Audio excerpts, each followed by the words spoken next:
j'avais, je ne pouvais pas imaginer qu'on pouvait être célèbre en étant artiste. Et puis ensuite, je ne l'ai pas fait pour l'argent, parce qu'encore, je ne pensais pas qu'on pouvait gagner sa vie en faisant ça. Donc, je crois que je le fais toujours pour toucher à cet état de grâce qui se rapproche de l'enfance, et puis pour oublier toutes ces images que vous avez passées aussi. Parce que je suis quelqu'un de très émotif, et au fond, j'ai ce maudit pouvoir de m'identifier aux autres, et c'est aussi une souffrance. Et je pense que le fait de chanter ou d'être artiste, c'est un métier merveilleux justement pour vous échapper de la réalité et être sur une autre planète. Alors dans votre livre que j'ai lu, il y a quelque chose qui m'a bouleversé. Vous avez dit, moi je chante pour ne pas mourir de chagrin. Mais de quelle souffrance vous parlez? Vous savez, c'est une mélancolie que j'ai en moi, je pense que j'ai depuis l'enfance. C'est lié à des choses très intimes et très juvéniles en même temps. Votre départ de Bulgarie? Oui, aussi, bien sûr. Oui, c'était plus qu'un départ. C'était un adieu. Un exil? Un exil, et puis aussi d'être le témoin de la souffrance de mes parents, de leur lutte. Et puis maintenant que le temps a passé, quand je regarde en arrière, je me dis combien j'ai eu de la chance d'avoir des parents comme eux. Mais pourquoi toujours cette immense tristesse alors que vous êtes particulièrement entouré? Non, mais il ne faut pas enfants, exagérer quand même. Oui, j'ai ce côté très mélancolique, c'est vrai, mais aussi j'ai un côté très gai. J'aime justement rire, bouger, j'aime le mouvement et la lumière. Mais peut-être est-ce pour ça que je chante. Gérard? Non, mais moi, je suis un fan de Sylvie Vartan. Il est psychanalyste, alors. Je suis un fan de Sylvie Vartan depuis très longtemps. Mais il y a une chose qu'on peut dire, vous allez me préciser si je me trompe. Je crois que très tôt, votre mère, qui est la véritable héroïne de votre livre, que très tôt, sa mère a remarqué que lorsqu'elle chantait, elle était dans un état particulier. Je ne vais pas parler de trance, ça serait excessif, mais il y a effectivement, et on le voit lorsqu'on la remarque sur scène, mais aussi quand elle chante même pour enregistrer des disques, elle est dans un état particulier. Je crois qu'elle a besoin de cet état particulier, qui est quelque chose qui non seulement la sort sans doute de la vie et de ses souffrances, mais qui en même temps lui fait toucher une petite part de paradis. Moi j'ai l'impression que vous avez besoin de cet état. C'est ça, et je pense qu'on entraîne aussi les gens avec soi. Et vous communiquez avec les autres? Oui, absolument. J'ai un public magnifique. D'ailleurs, vous en avez eu un petit aperçu. Ils sont extrêmement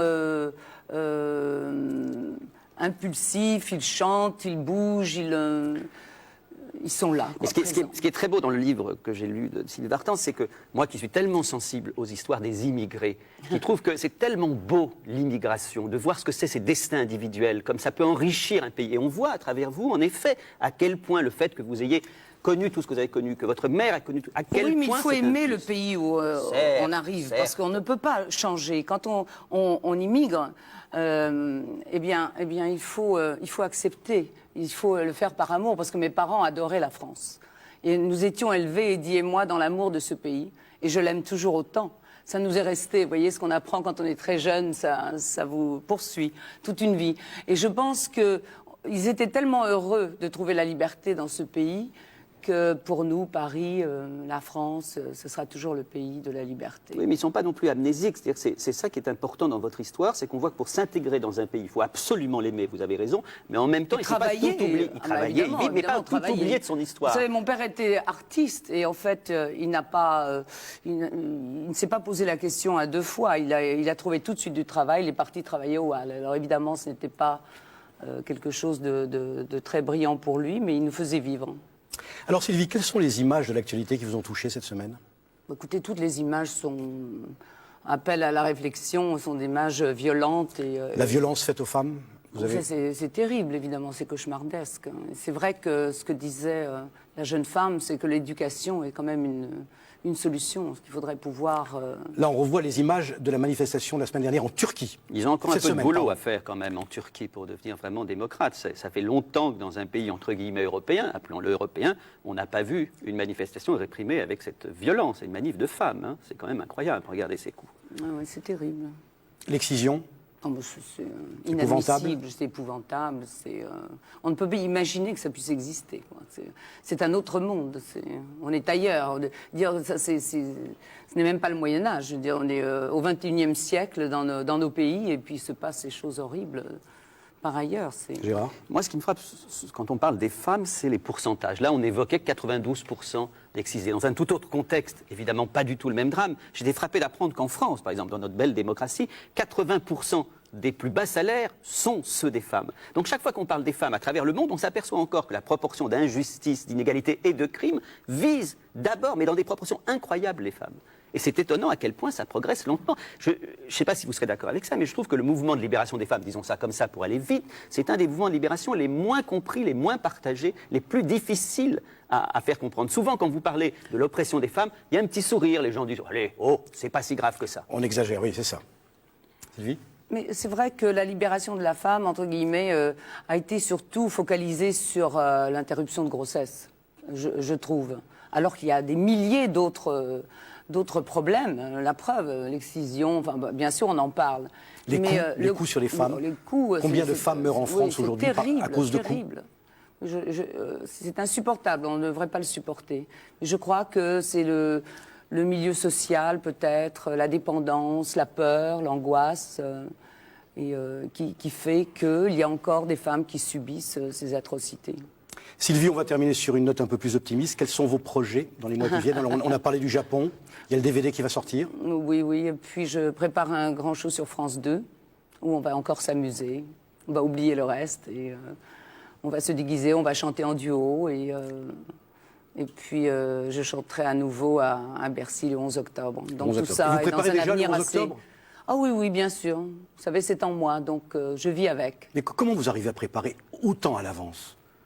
Ah non, mais disons que je présenterai le spectacle que j'ai présenté au Palais des Congrès à la base, mais il sera beaucoup plus long. Celui-ci, il y aura des invités, et puis j'y ajouterai quelques nouveaux numéros.